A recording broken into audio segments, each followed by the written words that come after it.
none yakonaga nyine imyaka bakanga kuyinyegeza akunaenda kandi abantu kandi nigeze n'abana bari kuzarwa n'abakayibona Gerard. So he's telling us about these herbs, and he tells us that he got to learn these herbs at the age of 8 years. And how did he come to learn these herbs? By just sending him, his parents, his grandparents would always tell him, go and bring us this, go and bring us this, go and bring me this. So by keeping sending him all the time, it also teaches him how to plan what he can do. He told me, bring me this, bring me this. So he started at a very early age. So now he has taken it up. His grandparents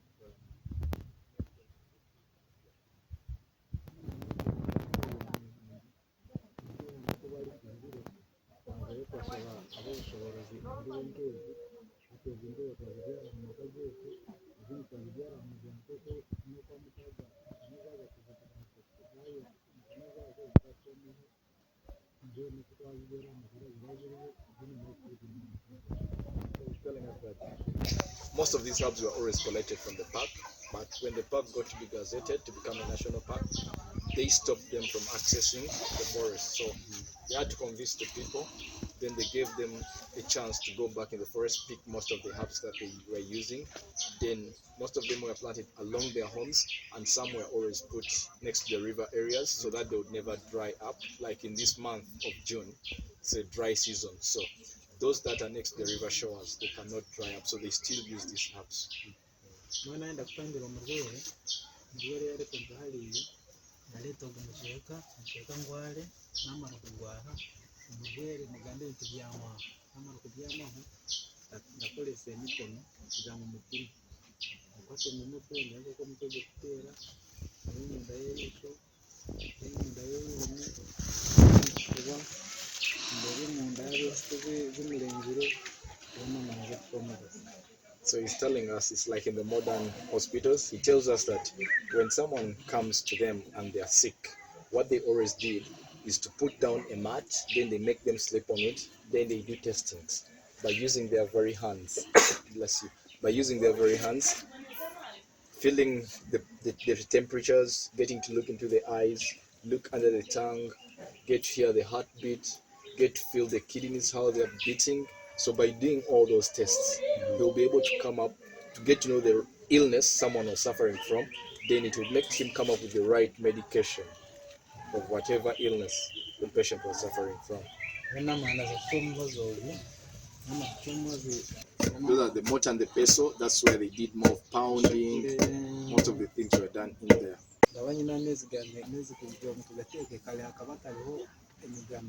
akaba ameze turakozesa ende ziranyweramo ugakoze imberanyweramo n'icyo cyareteraga kugira ngo tugateka ubwoko bwe na buri mugufi rero namara n'amabengaro ujya kuba uko burimo namara kunabengaro niyemo mubazi cyo kuroba mu burago n'inzu ati kwate biternese ketishije namara ushanga ngetiye kugira ngo biterne n'amezi. So he's telling us that back then it was collected from the river, and this river, lots of people used it. People, cows would go to drink in there, different animals would access water from there, so the water was not clean. So they always had to boil their water, the water they used in those pots, clay-made pots. Then after they boiled the water, they were able to mix these herbs within that water. Then they would later on get to give these patients to take the medicine.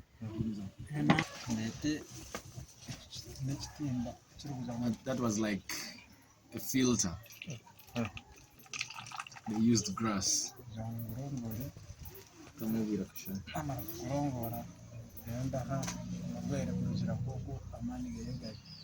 So administering the dosage, it will depend on the strength, the height, the age of the patient.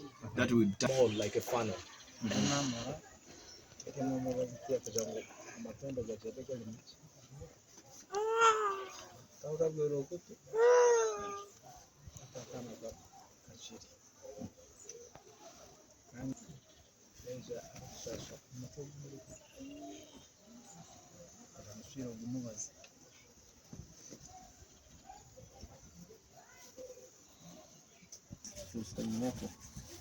then inhale it. Inhale it. You see the strength. You compare it with some of the herbs you've used back in South Africa.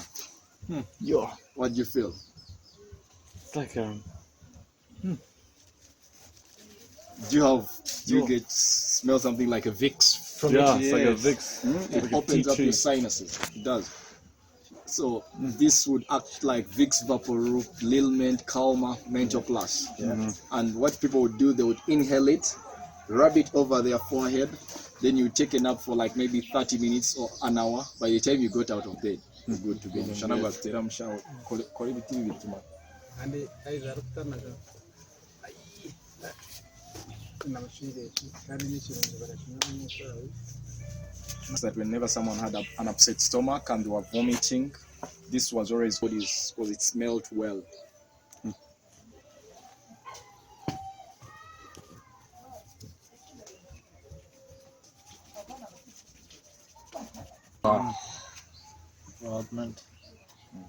Mwere nyine emibazi myingi aha bakugira ngu utabashishira obwire mbasa kumbuza ebibuuzo ninga nyomba buuza ebibuuzo.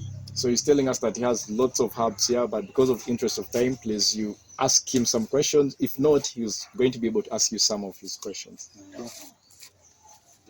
Did you have to do any initiations to become a medicine man or anything?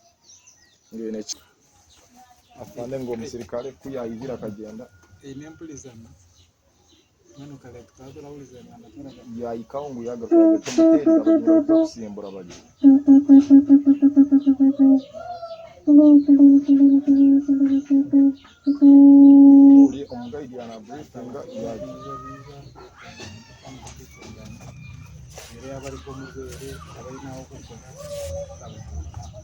So he's telling us that. So that's all about the medicine men, and that's how basically how these men try to help us in this community. So thank you very much. Have you seen this? This is millet. These are millet grains. So, like millet takes when you put your hand, see those tiny grains. Yeah. So the bread we make goes through all those stages. Clean it further so that you have the best grains to make the bread. So it goes through a long process. Then we also have sorghum, which is like our yeast in this community. So do you grow it in South Africa? Not much. So, But they make beer. yeah, for us here we use it as a yeast. Anything that we want to ferment, you have to apply the sorghum. Can I take a picture?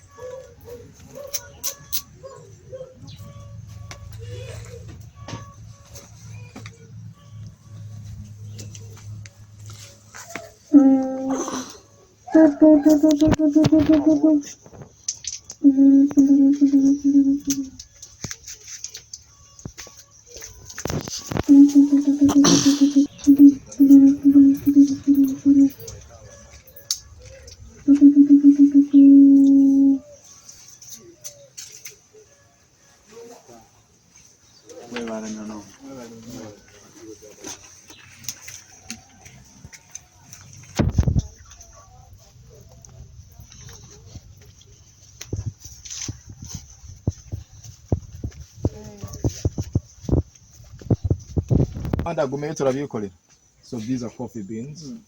So coffee.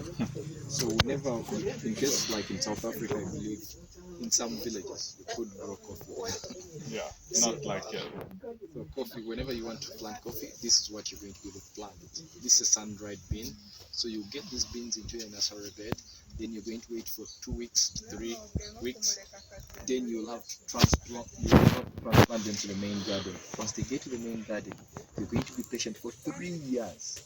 So you can imagine 3 years. After 3 years, the first thing that appears on these coffee flowers are always the white flowers. Coffee trees are always white flowers. Then these flowers will dry off.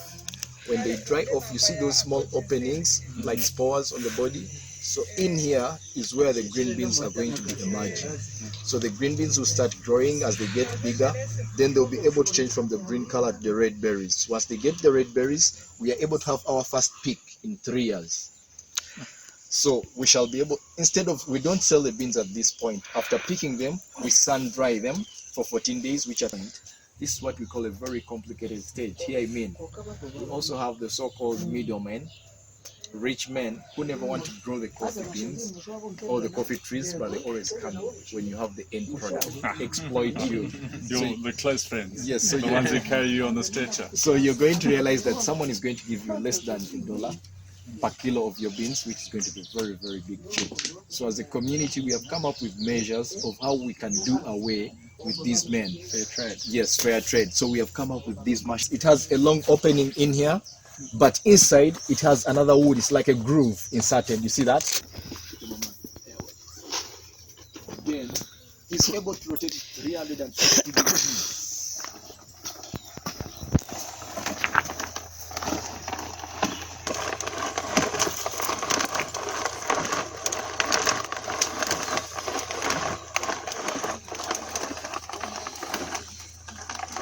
Hard work still, though.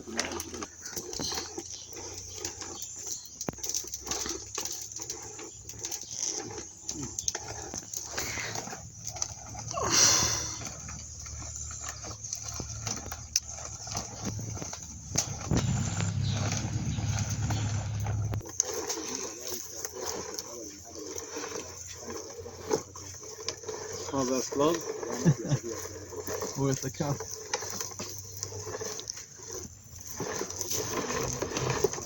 Yeah. Strong shoulders, eh? That being cheated after you For one down. lots of power. Awesome machine, I love it.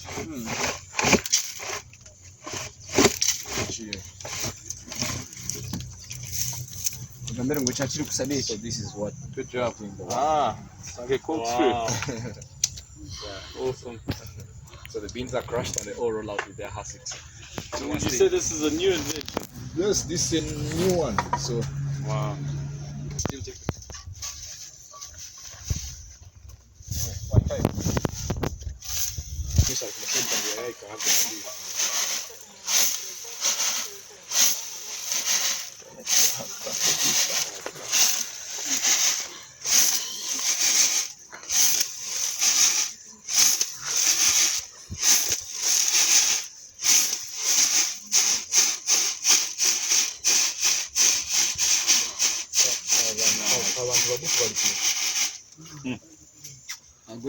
Yeah.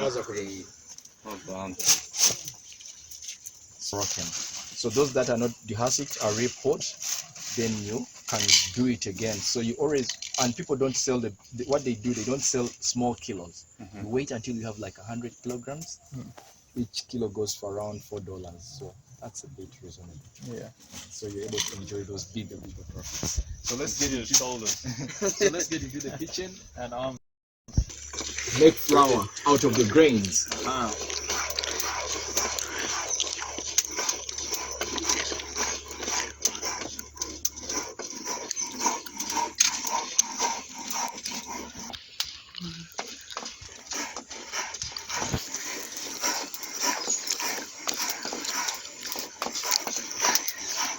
Are these those ones that you showed us? These are the ones that I can show you. Yeah. Anyway, for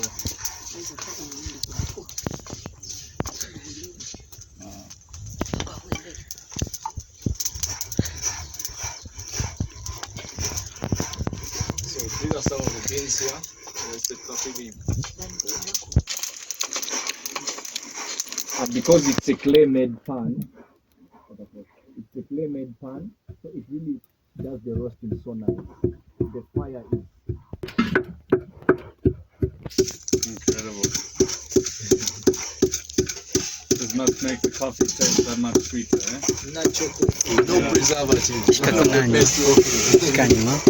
And when it comes to my country, Uganda, you cannot believe that Uganda falls among the 8th position in the entire world, the entire universe when it comes to coffee production. Yeah. The leading country being Brazil, which exports around maybe 2 million metric tons every year, and Uganda would do around 2,000 metric tons every year, which is very, very small.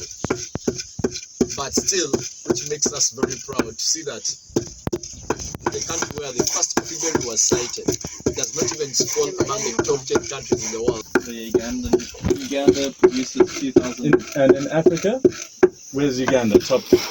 In Uganda, we should be maybe among number 1 or number 2, because if we take the 8th position in the world, then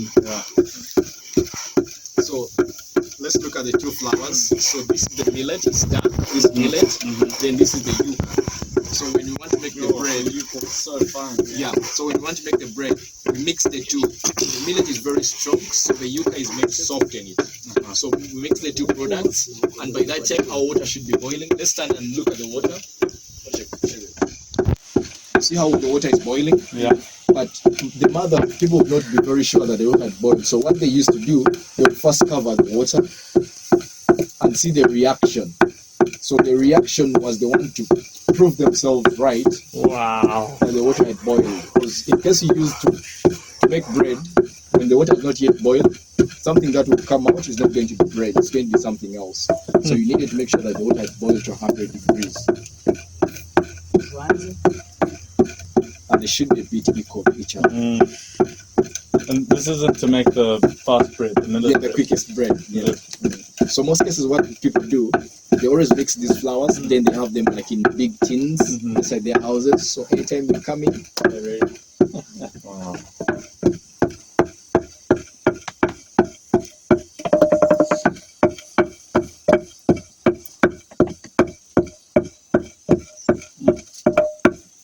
Now you see that? Yeah. You see how she tries to hold the saucepan by using that stick? Yes, but back then there was no need of the mother getting to hold the saucepan with that stick. The kids themselves would fight for that saucepan to help their mother. At the end of it all, when the bread was coming out, someone who had held the saucepan would enjoy the last part, which was like a crisp. It's like when my mother used to make chocolate cake. And my brother used to lick it. Wow. So you see how we get back the first color of our grains. Yeah.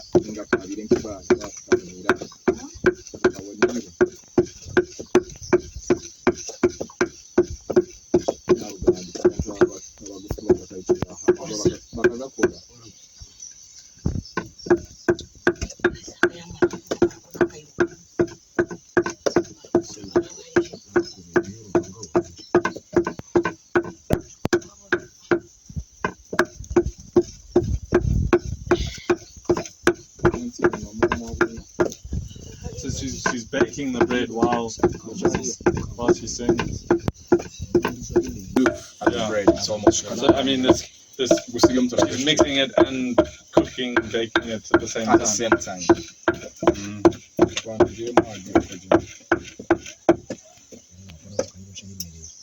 Meaning that our bread is now very ready. So what they do, they get the basket, put in some flour so that the bread does not stick.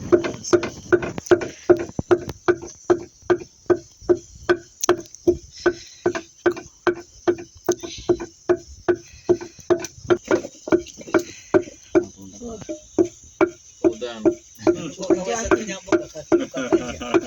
So you see how she gives it a very appetizing look. Oh, this is incredible.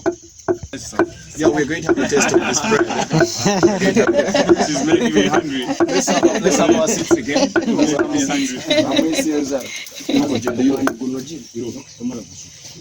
So you don't feel it's hot. You don't feel like it's hot. And for this bread, I'll show you how we eat it. We use our bare hands. We don't use forks or anything like a spoon. No, Like all the time. it's because you see the work it takes until you have this bread. It's really hectic. Eh? Yeah. So by using your hands, you're trying to respect the food, the bread. Yes.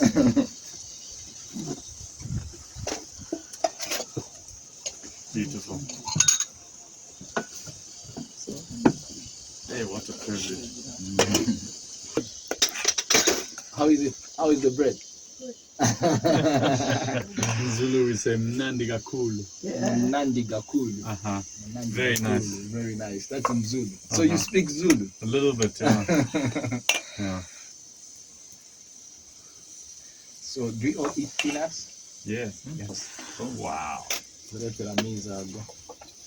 Ciao lero izo mere kuno terene chishoni chiboni. People must eat well here. Here people eat natural food from the garden. Yeah. That's why they're so happy. That's why you're always happy.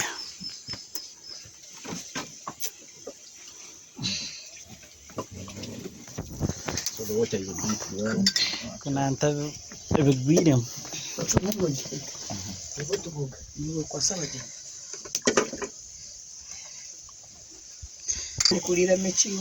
Because the bread is always very hot. So we have a technique of how we pick it. Because when you decide to pick it at once, sometimes it gets to burn you if you're not used to it. So whenever you like pinch.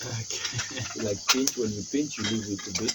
Yeah. You pinch, and eventually you have something in your hand. That's it. And once you have it in your hand, Roll it. you roll it with one hand, not two hands. You make like a ball. Then after doing that, having a ball, you're going to be using your thumb to put that hole in there. So that's where you sip your sauce, you scoop. Then you're able to enjoy your bread.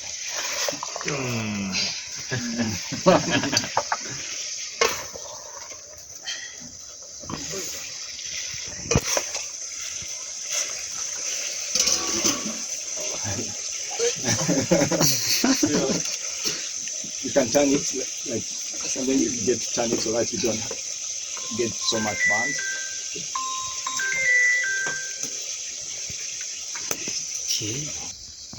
That's good.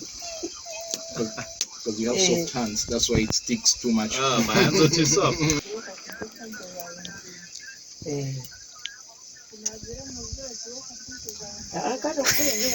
Feel the taste in the mouth.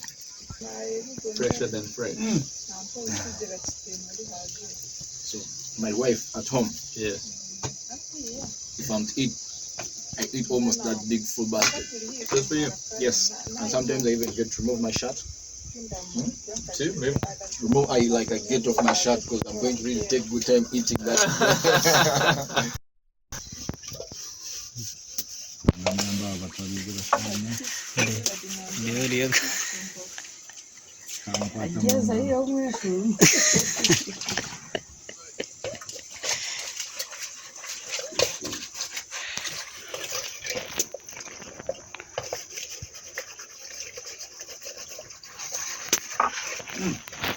How do you say delicious in your language? Kanuzire munonga. Kanuzire munonga. Kanuzire. It's very, very, very delicious. Kanoziri mano. Waza kushomora no. Ndire nchujire. It's good. Webare mano. So good. Akatambara mukeneka ko nanka. Yeah. Akatambara karagira.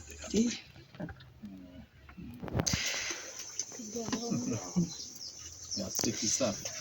You have to remove the stick with Can the. use that. Ah. And that will remove the sticky substance.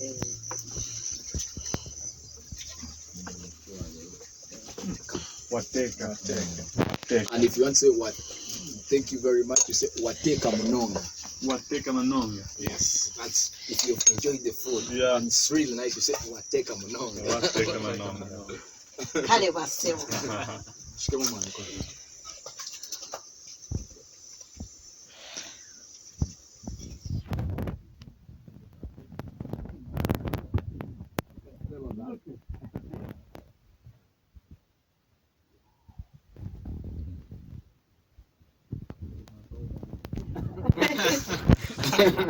Nawe yagukoraho ngibegaliye iriyo muno ya 16 hours.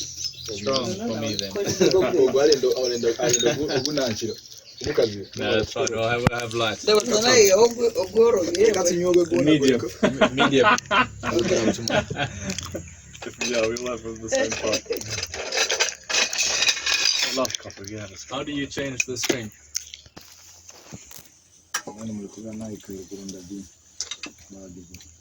What do you guys call the bars, the local bars?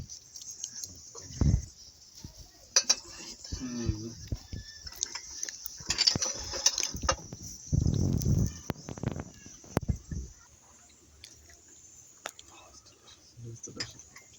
Nice and hot.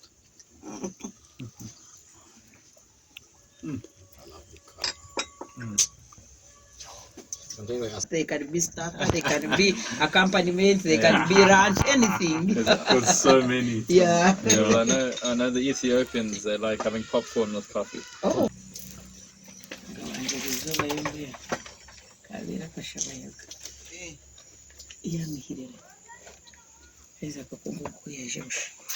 This is life at its purest. Yeah. Mm-hmm. Fresh bread. Fresh coffee.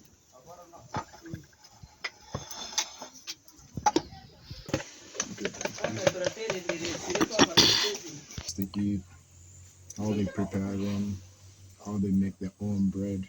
To themselves. Which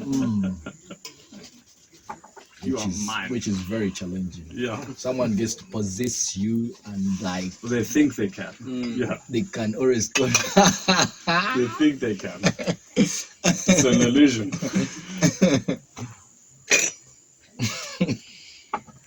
And then they ask myself, it's so funny. It's very funny how someone is, you're mine.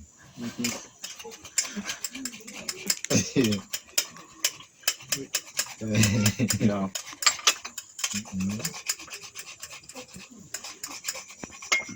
I'm happy with One day? Can just taste one and see. break it, Okay. then you take out that seed. I'm seed free. Seed free. And you see these seeds, you can roast them. You can roast these seeds. They're like peanut. You sun dry them, then you roast them. You enjoy them. Oh wow. Kind of like lychee fruit.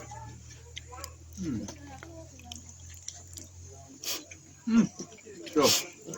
First time ever. Oh, wow. Yeah. South Africa. Eh. Wow. Wow. South Africa. Nabo, you could be able I haven't seen this one. I haven't seen jackfruit. Maybe in Mpumalanga, in the one province. So good. So today, Kabanga kuri. Lokoze ayiza kana muzi bali barabara kukolera. Abandi barabara So good. Abandi bali kai. Kandi oliyo yaza kai. Oh no.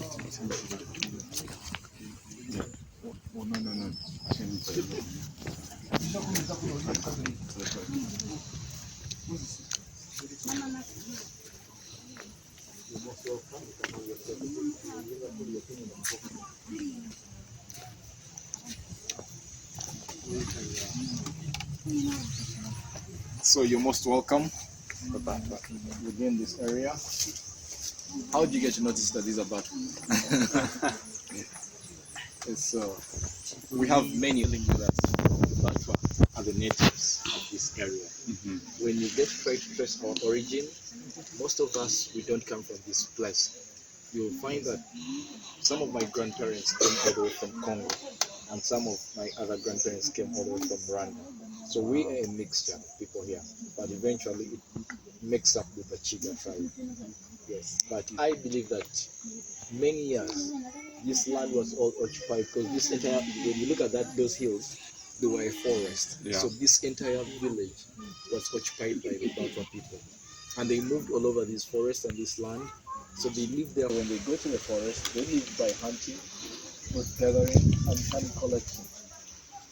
So in the year 1991, which time to bring them out, they really had to convince them lots of things, out of which I don't think all were fulfilled. So when they came out, they were first made to live on the outskirts of the forest. So they made them live on the outskirts of the forest. They would still have a chance and get back in the forest and do more hunting and trapping of these animals. So later on, when they realized that they was doing this, then they had to bring them completely to the village. So when they go to this village, it made these people give us cheap labor.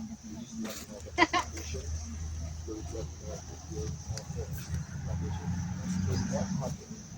Whenever it was time to pay them, sometimes we would pay them, sometimes we would not. So we exploited them otherwise. Then later on, they also developed a very bad deal. And this came from the men of mine that would say that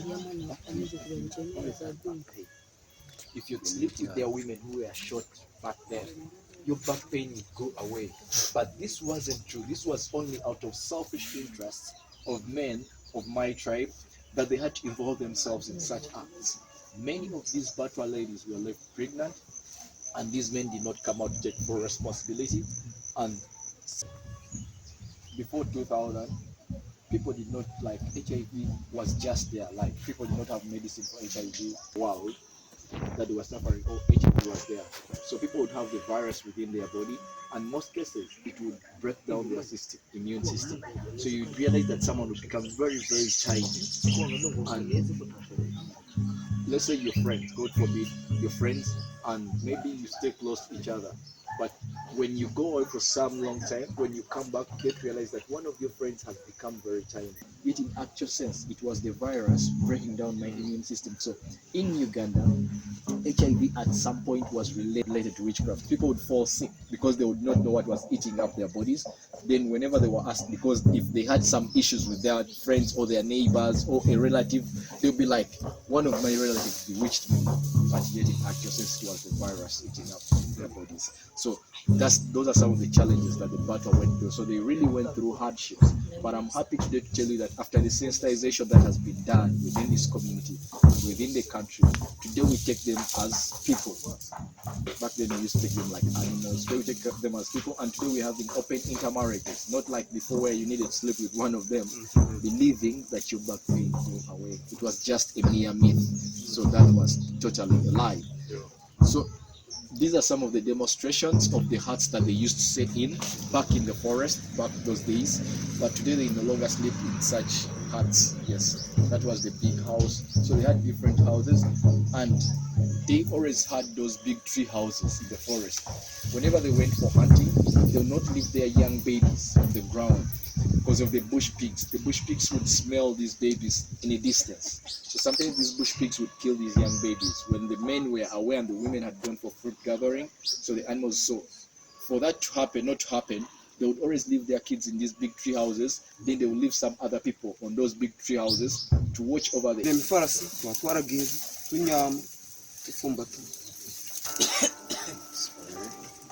So he's telling us that these were them in their huts and they were able to sleep on such. So they would pile like 10 of them and to be like a mattress. So they slept on that. So he's telling us that when they are still fresh, they don't like, you don't feel them hurting your body. So they would get fresh ones.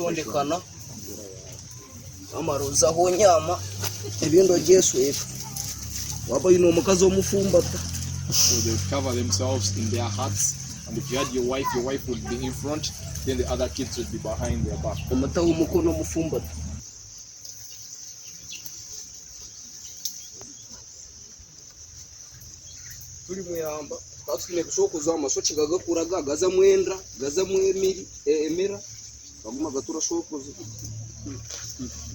these are some of the combs, part of the African fan, giant fan. So it has got spikes, so they use those to brush their hair, comb their hair. These are some of the things that they use.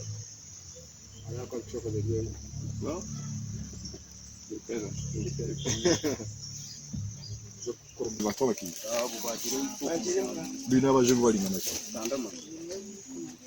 Ogumutego ogune kutwategaga mu ihamba tulita empunu tulita enkobe tulita enchezi niko twatukozesaga bati twatuba ziri kuza kunyoka amizi ziri kuri batazi twamara tubona tutaho umutego tutatamwe ryo kujya twatutagaho twamara kureba bigerege ye bikoko tumanye kine cikoko kiringana batiye tubona tutaho umutego. So he's trying to narrate us how these traps were put by their parents in the snare. And he tells us that they didn't put any food within the snare. And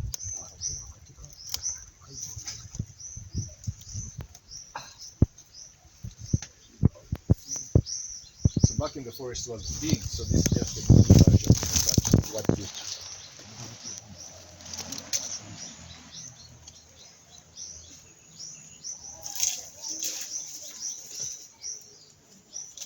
Alichizibwa kutere bisani. We take videos, pictures. So you see how that thing was hung just by a small mere stick, but the ropes they would use were amugera kunywa amizi bitaramanye kiriho agenda gera reba abayina ari kuyireba baramanye impunu zibaga ziri kebi huna agenda ziri kureba ikera ribataho carry them back in the forest. Also, twatucheguraga bajje pabo kuki.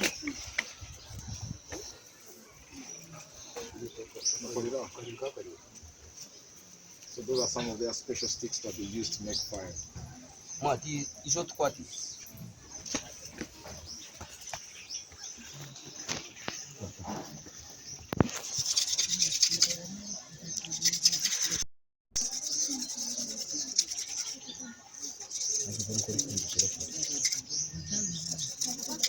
Abandi bayishyira Baravuye. Abazungu. watandika. And you need to have very hard palms. Otherwise, To their hands.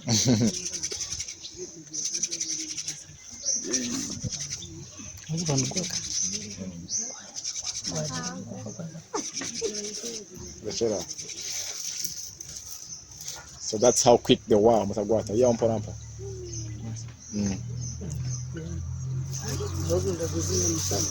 Mugwashe tutere mu ngabo.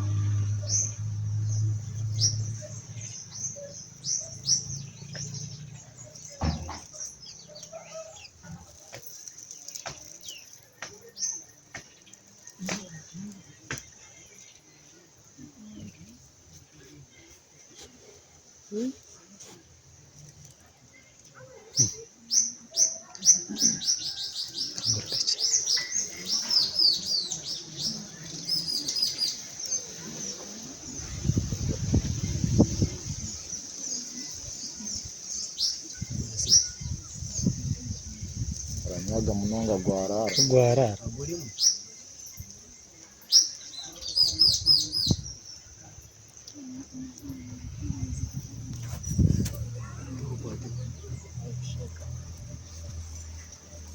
Agamureka mwayasomuri. Gomuro gwine kwaka. Mukoro gundi aiza akarusho kabaki. Oranywaga mukore.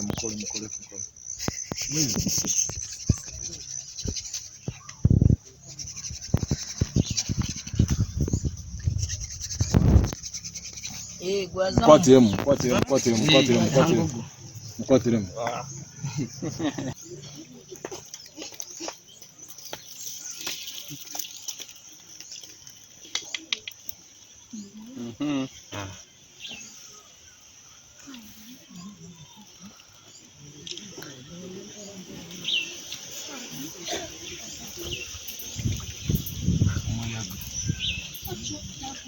What wood is this one? That's Polychus fulva. It's one type of wood, but for them they believe one is a male, another one is a female. That's one type of wood. Male, female. Yasa murugwake tugwakiri kandi. Got it.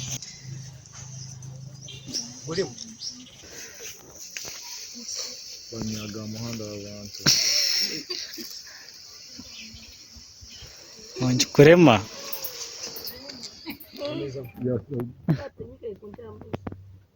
Kan tuza saidi ya kuria.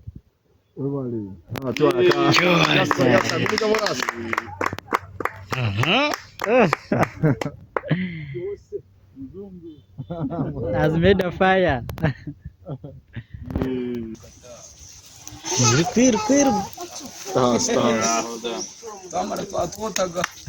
Find this. In this community, these trees are there, but I won't tell which tree I can get which makes fire. But for them, easy, because they know the tree, they know the type of tree. You never buy matches. They still use this. They don't buy matches for free. Yeah, free. Yeah. The one for a match, you put it in his pocket and keep.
Ekindi kimwe tutona kapampali. Ekindi kimwe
So the last item,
you just want a picture or